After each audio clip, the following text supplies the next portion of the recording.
Hello.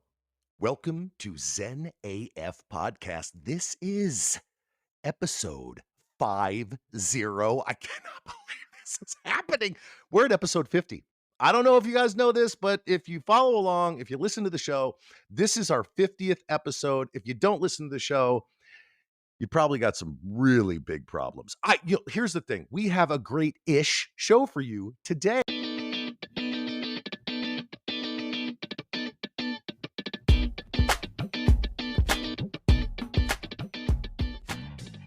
Hello. Hi. It is 50. It's Yes. 50. You're almost 50. This is episode 50. Yeah. I'm not even, it's not even this 50, so we didn't quit. Anyways. We didn't quit, even though quit. Negative bank accounts, but we didn't quit, and we're still here, man. Fucking broke. I've given 2 hand jobs this week to pay for Riverside. Listen, Yes. she's near and dear to your heart, and she's Yes. near and dear to my heart, but not in the same way, because that would be creepy. But you're And that would be right. divorce. You would be Go ahead. divorced. She would leave you Yes. for me. No, she wouldn't. She Wow. is the cream of our crop. Yes. Mo Collins, it's her. Yes. Hi, hon. I blacked out. Hi. I blacked out. Well, here's the thing, hon. This is episode 50. Congratulations, you guys. That's a big effing deal. It really is. And you guys have stuck it out. But you're great. You're growing and you're great. Congratulations. Thank you. Well, thank you very much. And what's wild is that, okay, so I remember when we did episode 5, and I was like, okay, this is fun and this is good. And hopefully, we're around for episode 10.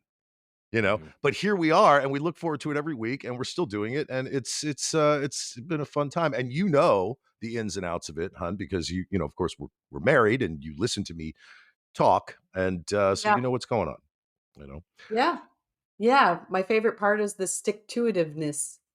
Yeah. So I want to talk about, now that you're here and you're on for episode 50, you did one other episode. I think it was episode I can't even remember what it was, a long time ago, but you were on, and we've been meaning to bring you back. And I'm so glad you said yes. And you weren't like, no, hun, but you said, yeah, I'll do it.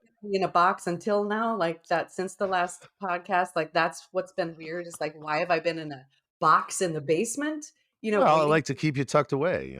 I like to keep you tucked away. Weird. I feel like there's a lot of stuff I could have been getting done in the meantime, but here we are. You've made it win. You made it win. Your husband sets you up in the spare bedroom to record his podcast that still makes no money. That's correct. Welcome to Zen AF Podcast, ladies and gentlemen. So, hey, hun, I want to hear about your chicken that I haven't met yet. Gonzo. Mm-hmm. Yeah, Gonzo, a chicken that literally hatched in my hand on May 27th at our house in Austin. Mm-hmm. Mama didn't accept the baby, so I cared for him the first 5 days. Then I had to fly back to LA, but I did just go back to Austin, and I decided to go pick up Gonzo.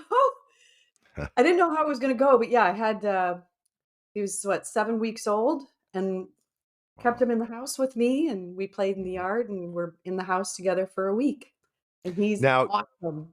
Yeah, no, I have not met this chicken yet. I'm excited to. Now, Wayne, you saw some of the videos she was putting out. Oh my God. She had pee pads all over our brand new couch. There was, I remember I saw one in horror. It was horrific. I haven't said anything. I'm bringing it up now, but there was for me, not the chicken. I don't want to get personal. Is Gonzo a cock? It's looking that way because he does have a comb growing, and there are 6 siblings that are in the yard with Mama, the other ones that she accepted. And only one of those has a comb started, which makes me think that Gonzo is probably a rooster. Rooster, not cock. Cock, rooster. There can be, I know you want to make it sexual. It's not. It's a no. I just chicken like. No, listen. I just like the word cock in that. No, yeah, he does. No, not like that. See, why do you have to make it sexual, Alex? I'm talking from a farmer's. I'm Canadian, and I'm Canadian. No, that's. No, I'm not. No, I'm not. Therefore, you're using the term cock was to just add a little slippery wet into it, wasn't it? Well, listen. Slippery wet. Hold on a second. to be completely honest with you, you posted a picture of you with Gonzo, like, in your lap, and I'm like, "Mo's got a cock," and then I was like, "Can't write that because I don't know how," like, she might take offense to it, not from Me? a no, like, just from, like, protective of Gonzo, because y Oh. you've posted more with Gonzo in the last Y week than you've posted with your That's husband don't in say the it, don't last say it. 13 God years. damn it! Yeah. God damn it! Well, Wayne, you weren't around when Alex and I first got together. Oh, wow. Yeah. It was dripping sex and sickness. It was Oh just my god, dude, we every single time we didn't post anything for what, 2 or 3 years without each other in it somehow, yeah. some way, right? I mean, that's the truth. But I mean, it's like when you have a love story unfolding, people Mhm. like that. The world is full of shit these days, Oh Mhm. and it's god, nice yeah. to see something good. And the other thing about it was I really had a lot of people asking me a lot of questions about chickens, and I think it's a especially as somebody who doesn't eat meat, this is a really cool opportunity for me to kind of expose some empathy to these animals and to show exactly how sentient of beings that they actually are. Okay, Because you got to see, look, that little chicken is affectionate. Oh, I was just Like gonna it's say, like, yeah.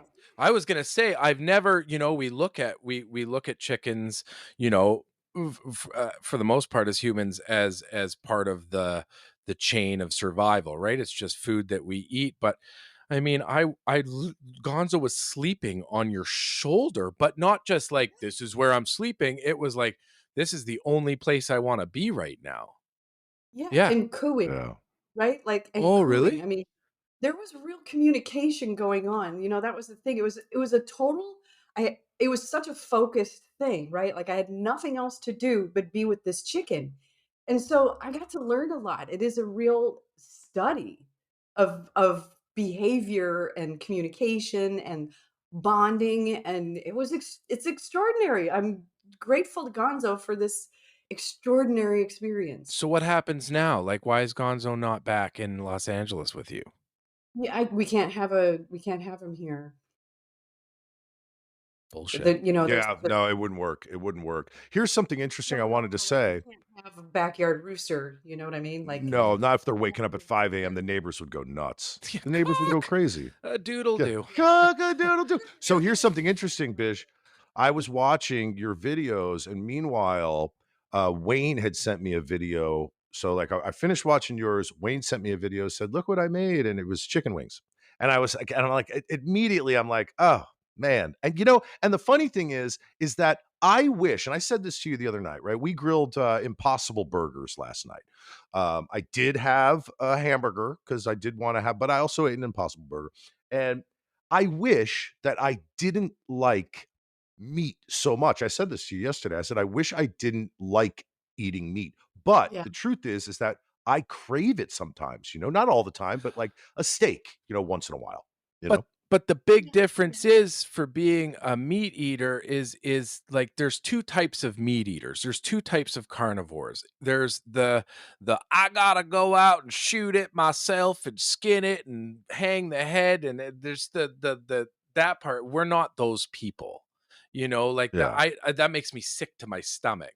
However, I do enjoy meat, but I don't enjoy the process. So I'm naive. I go to the grocery store, it's in the Well, cooler. It's and not that's all on purpose. That's on purpose, right? Like you don't see the process. And the Mhm. process is precisely what needs to change. Some states are doing better than others, some areas, but it's the process. Because the fact of the matter is, these are sentient beings, cows, chickens, all of pigs. Oh my God, they're so smart. And the treatment of them in their process to becoming the food on your plate is truly inhumane. And Yeah, it's hideous. It's it's a hideous. really bad It is. fucking So look for humanity. I Do think you know it's what I mean? I think it's It's a bad different here look. though. I think it's different in Is that Canada. I really? don't think yeah, like we're not I mean, sure, the process is fucked beyond belief, but there is I think there is such a connection between our health and whatever they're called, those people that come in and inspect the inspectors. It's Yeah. super strict here. Very, very, very strict. I mean, at the end of the day, I'm sure it's still horrible, and like I said, I'm naive to it, but But I don't think it's different in Canada in terms of the actual treatment of the animal before their meat.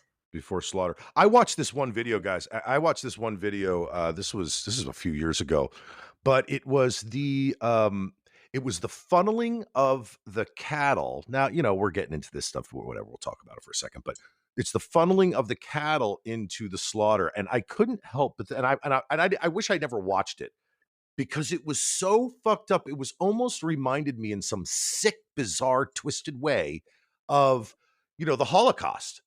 Right? It Right, was right. kind of like this thing where these cattle are being and they're just kind of walking and they're "Moo," and they're just walking down this little They're not being path. slaughtered, They get though, they're funneled. terrified.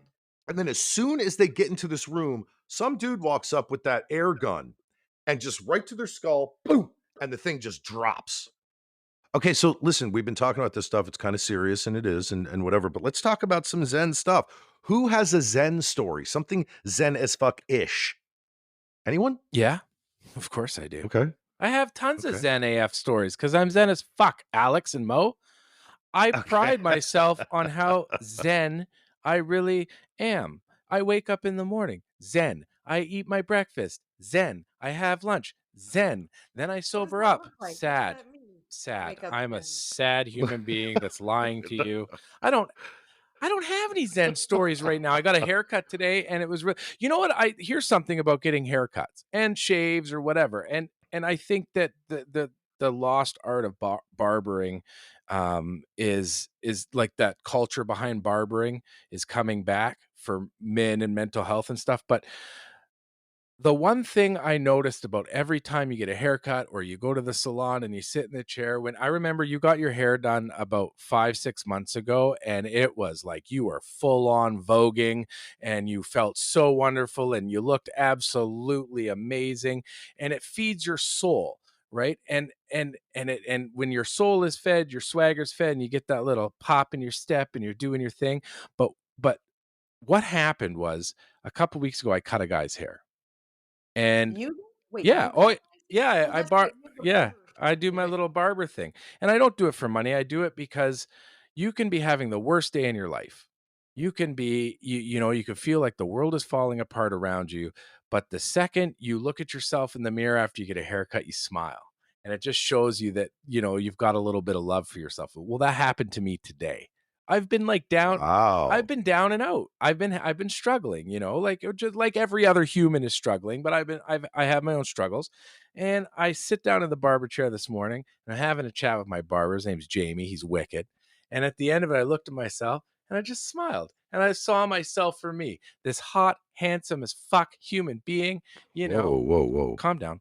But yeah, I saw myself. So that was my Zen moment. It was just I saw myself for me today, and I fed my soul, and That's nice. that's really nice. Gotta get my hair cut. Maybe Yeah. I'll feel that. I'm riddled with anxiety these days, and I should maybe just go get my hair cut to just honestly, because things like that, like you say, Wayne, those little things, sometimes they're just like a temporary little just pull you up just enough.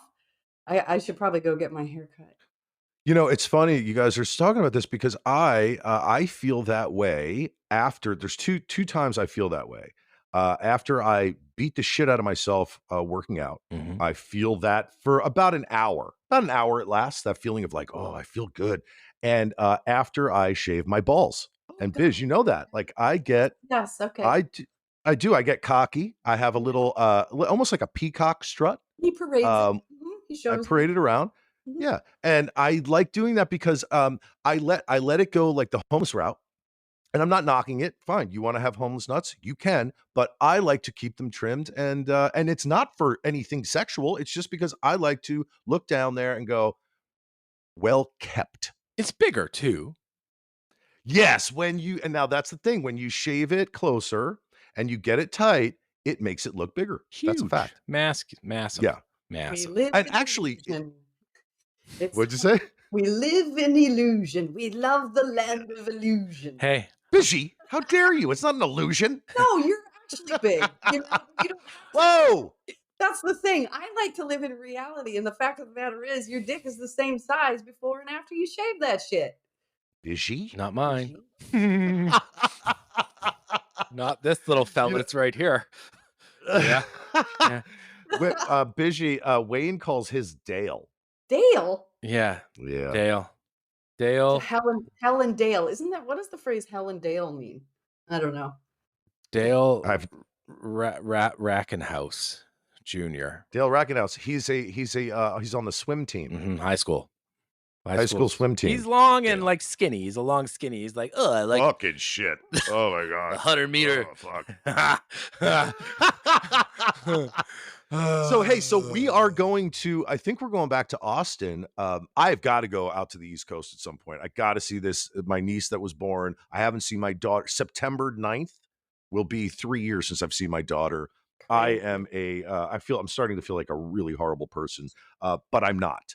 But we are going back to Austin September 1st, I believe, right, hon? We're gonna Well, somewhere in there would be good, yeah. Yeah, to get back. I have not been to the Austin house in it will be 9 months, when we go back. 9 Yeah, months. that's too It's almost to long. the point where I forget that it's there, and then I see a picture or my wife, she went there, and then I'm like, "Oh, man, we have the You house guys in are Austin," and I so haven't. happy there. Like, you guys are I so Yeah, I you know. thrive there, and I think it's because, I think it's because there's you've built so many memories over the years and years you've been in LA, but, I mean, there's a part of you that you still have a home, so you're not Yeah, staying in a Yeah, hotel on vacation, you have a home, you get to feel at home somewhere else. So it yeah, gives you a break and it helps with the anxiety because I guarantee you, and I think that the world, we talked about this the last time you were on, Mo, we talked about how everybody's got, PTSD now, and the pandemic yeah, has really screwed with people's mental health. And there are a lot of people struggling that are riddled with anxiety because we're getting back to that normal. We're getting back to that reality. But there's a crap ton of shit looming over us, and it seems to be getting worse before it gets better. But yeah. when you guys get away, you guys are different people. Like, you're wonderful people where you are now, but you guys just you can We see the look weight off your shoulders. Yeah, the place is it's very, very peaceful there, and then I think it is good to just live differently. That's what the experience did. Is like very cool to live differently. Like we found ourselves very inspired there, and that's because we were in just different geography. Mhm. Change your space. If you're stuck where you are mentally, creatively, like um, do what you can to maybe even if it's a matter of just in your own home, change the furniture around, paint the yeah. walls another color. But to Mhm. change your surroundings can really help change what's going on inside your head. I think Mhm. when you're stuck, and yeah, Yeah. I know I am stuck. It's like, Yeah, I wanna and I talk need about this. help. So she's been having anxiety lately. She says it's like a constant, just a Yeah, constant anxiety. And my anxiety over the years, I've talked about this before, has been crippling, just crippling, right? And lately, I've been feeling that hum, that motor hum inside me, that anxiety hum. And and it's been a while since this happened, but while she was away, I think it was the Friday, the day after she had left. I was sitting here and I'm just kind of staring at the wall, thinking, where's my career? What's my life doing? I have no idea what the fuck I'm doing right now. And I started getting this overwhelming sense of doom and dread. And I had one of the biggest panic attacks I've had in years. I mean, years. Like, I stood up real quick. I was sitting on the couch. I stood up real quick and I'm going, oh my God. Okay, fuck. Oh, I got to stretch. I'm stretching and I'm trying. And then my throat starts, getting that squeezy throat. I don't know how to explain it, where you feel like you can't swallow. My heart's fucking pounding out of nowhere. And I'm going, well, is this it? Is this my life? Okay, if it is, fuck it. It's over. Fine. But I started pacing through the house and I'm going, Alex, what the fuck is wrong with you? There's nothing here threatening you. You're not being, no one's got a gun to your head. You are in a safe place. You're trying to talk yourself down, right? I don't know if you guys have ever been Dude, in this place where you're just like, so finally, and and this one lasted, I'm going to say a solid 15 minutes of horrible. pure panic, amazing. and once it went away, guys, once it went away, I was exhausted. I Oh felt like I yeah, just ran 10 Amazing. fucking miles. I'm Yeah. saying so, Mo, you said horrible, and I say amazing. And I'm gonna tell you why I think it's amazing. So I have been dealing with anxiety like you guys and 98.73% of humanity, and fuck the other 2 point whatever percent that I just let everything just fall off my back. You know what? You'll get They're lying. They're so lying. so anxiety Yeah. as we get older and as we go through life, you just said to me that that panic attack might have been your worst panic attack yet, but it only Mhm. lasted 15 minutes. So let me ask you one Oh. question. How long did the last panic attack last for? More than 15 minutes? Yeah, Growth. probably I was Growth. yeah. You grew like and the awareness behind anxiety, the awareness, being able to be vulnerable with your mental health is one of the most healing things in the world. You can listen to all of the books and you can have all of the advice, surround you, but unless you can be aware of what is happening to you like you were, then I mean, you've got nothing. You're aware of it. Just Yeah. the ability to go, I feel it coming means that you're going to kick Mhm. its ass. It might take a couple days but you're going to kick its ass. And so that means that's a wonderful thing, but we don't need help. We need to help ourselves by changing the language in our heads. And we can That only do awareness is everything. You're right, Wayne, Mhm, because it's like the only thing that really kind of helps for me in that moment is to just to become completely aware of my exact moment and go, Are you actually okay? Is the reality if you look around, and breathe, is there a roof over your head? Are you okay? Are you still alive? mhm, I know you're afraid of Mhm. dying, but are you still alive right now? You're mhm, still alive right now. Take some deep breaths and be in that moment. And another favorite thing. This is my personal mantra is, this too shall pass mhm, if you let it. I have to If you let it.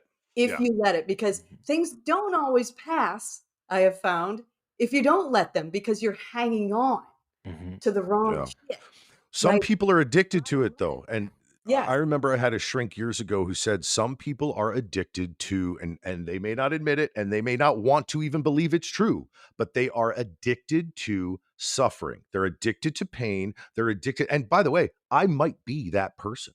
I don't know for sure, but I might be addicted to suffering. I mean, I grew up with it. I grew up suffering. I grew up with a very violent father. I grew up Well, with a very in a it's very, familiar to you, weird and atmosphere. familiarity and that being familiar to you Mhm. breeds a certain comfort, right? Mhm. Yeah. Like, there's comfort in familiarity, even if it's dark familiarity. There is a weird comfort to it. Yeah, and there's also comfort in talking about the pain and then talking about the anxiety because in and of itself, it is relief. It's relief to discuss it. My question to both of you is, and you guys can pick whoever wants to go first. My question is, when you are having a panic attack, what is the physical feeling that you have? Not mental so much. Well, yeah, I guess it all goes together. But So what is the physical feeling? so let me Wayne, please. say so let me say this. I say we look at our brain, and we've talked about it before, the left side and the right side. Well, I always say there's a thinking side and the feeling side of the brain, right? So anxiety for me is a feeling. It's in my gut first. I've all when I recognize that that's what that feeling is and I'm not hungry or I'm not gassy, like Mhm. anxious, I'm like, okay. So I feel it. I feel it coming on and I brace for it because I know once I feel it, I wasn't given the tools and time in my life to not start catastrophizing everything and to start overthinking everything. Like I feel almost empty, but yet I'm so full and I'm just overcome with catastrophizing everything and I'll even talk myself through it now because I'm aware of my anxiety. I tell, oh, next is this, next is this, next is this. Yeah. But I want to say this. The one thing, like you talk about your mantra and it too shall pass, which is one of the most beautiful things I've ever heard and what I think about every day. I always look at it though and I go, have I been here before? And like we spoke about it when you talk about your careers and you talk about, you're in this lull and you're not working and now you're back at the grind because you guys can be in a regimented, scheduled life where you're acting on a series or you're creating content or you're working. And then all of a sudden you're down for 3 months. And that's when we have time to think about it and feel it and get overwhelmed by it. And we go, oh my God, am I going to get through this? Oh, like, what am I even fucking doing here? But yet, how many times have you been here? How many times in your, combined between the two of you, your 40 plus years of acting, how 10 billion times. how many It times? feels like 10 Yeah. billion times. And I know. every time, it's gonna feel the fucking same. But I think you and all the other actors on this planet or entertainers on this planet feel the same way because you're thriving when you're bringing smiles to other people's faces. But other people don't realize when you're not thriving in that world, fuck, you got to deal with your own shit. You don't get to, you know. Oh, yeah. No, you're Yeah, not wrong, man. You're yeah. right. You're absolutely right. Okay, Mhm. so But, you're for you're me, I dead gotta on. say, like, I've had depression all my life, but anxiety didn't Mhm, show up until my early 50s. mhm. So I'm on a different learning curve. Thankfully, a lot of the tools for depression can apply to anxiety, but it is a new, um it's a new trauma coming in. It's like that is taking me a little bit of a learning curve to understand because it's a very physical, like you, Wayne. I feel it starting in my gut, and it almost has that nervous feeling like before I go on stage or something, but it's a sick, nervous, awful feeling, and then it just goes on from there. Like shaky shift of what I'm seeing externally. I don't know how to explain it. It's really hard to You put said it into something words. yesterday that tripped me out. You said you didn't know if the things you were seeing were real. You said that, and I kinda stepped back and went, "Are you do you feel like you're hallucinating?" And this was a serious Yeah. conversation for a second, No, I and you know, I said, know. "No," and I Yeah. was like, "Okay, good," That's right? where it's hard to explain because yes, it's sort of like, but it is true. When you are inside your anxiety, what you're seeing and how you're seeing it through anxiety eyes and body, it isn't real, right? Like fear is Mhm. false evidence It's appearing appearing real. real, yeah. Your anxiety itself is not real per se. I mean, it's real, it's happening, but it is not the reality of this exterior. So it's Mhm. just me inside my anxiety in looking at what is my exterior life. The exterior looks unreal to me. It doesn't make sense to me, and But it's almost shape shifting. here's the best part, and this is scientific, just so you know, and as Oh, everybody boy. know, but everybody knows we're scientific non-scientists. That's What if correct. I told you that your anxiety or your anxious moments or your depression or your attention deficit hyperactivity disorder or any of those neuro deficits, all of those things, and why they don't feel real is because it's purely the lack of a chemical in your brain. It's not, yes, the traumas and the trauma responses that we have from things that have happened to us in our past. They say depression is thinking too far in the past and anxiety is thinking too far forward. But it's Mm. Mhm. actually not like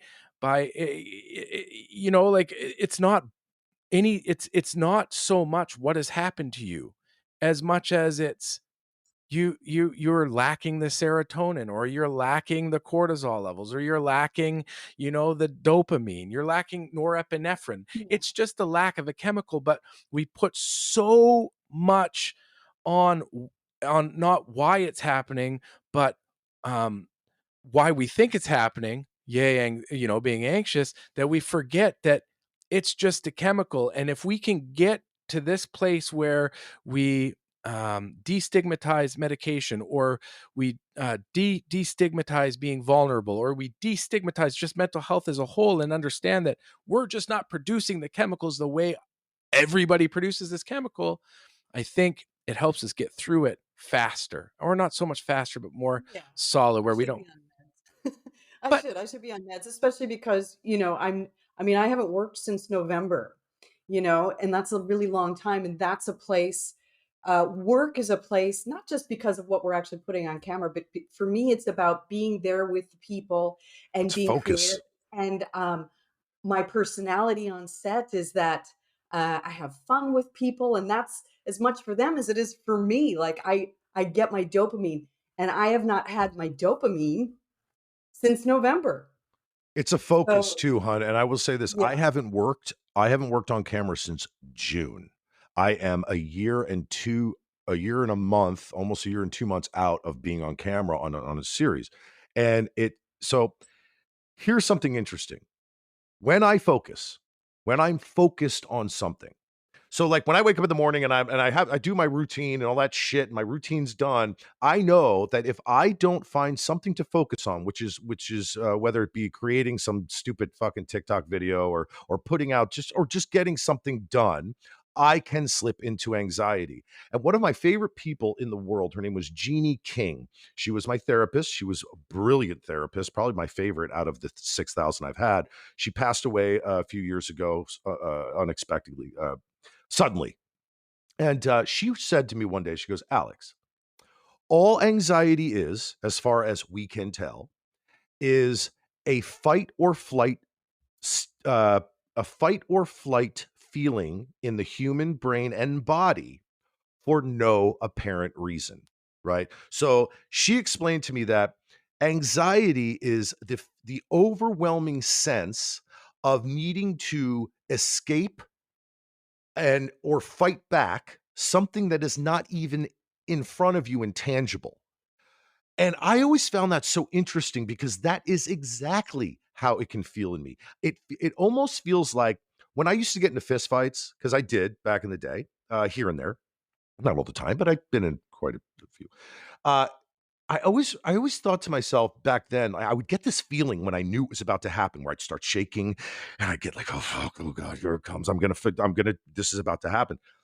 It's almost the same exact feeling I get when my anxiety is kicking is that, "Oh god, oh fuck, okay, okay, here we go." And there's nothing happening.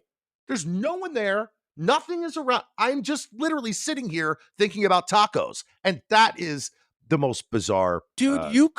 you could take that whatever you just said and remove the anxiety from it and just say how, like, your morning poop sometimes feels, and that would be the exact same thing.